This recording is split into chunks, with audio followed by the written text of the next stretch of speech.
अस्सलाम वालेकुम दोस्तों। तो आज हम बात करेंगे कि क्या यूट्यूब जो है पेड व्यूज़ और सब्सक्राइबर जो है आपके काउंट करते हैं कि नहीं, यानी जब आप यूट्यूब क्राइटेरिया मोनेटाइजेशन के लिए पूरा करना चाहते हो तो यूट्यूब वाले कहते हैं कि पेड व्यूज़ जो है वो यूट्यूब मोनेटाइजेशन पॉलिसी के लिए वो अप्लाई नहीं होते जब तक आप जेन्युइन तरीके से लोगों के व्यूज़ और काउंट जो है उस तरीके से बढ़ा ना लें।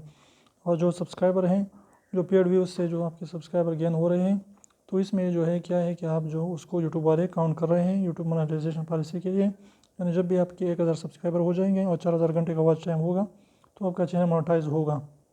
लेकिन आपको व्यूज़ जो है वो जेन्युइन तरीके से लाने हैं, पेड व्यूज़ जो है उसमें काउंट नहीं होते।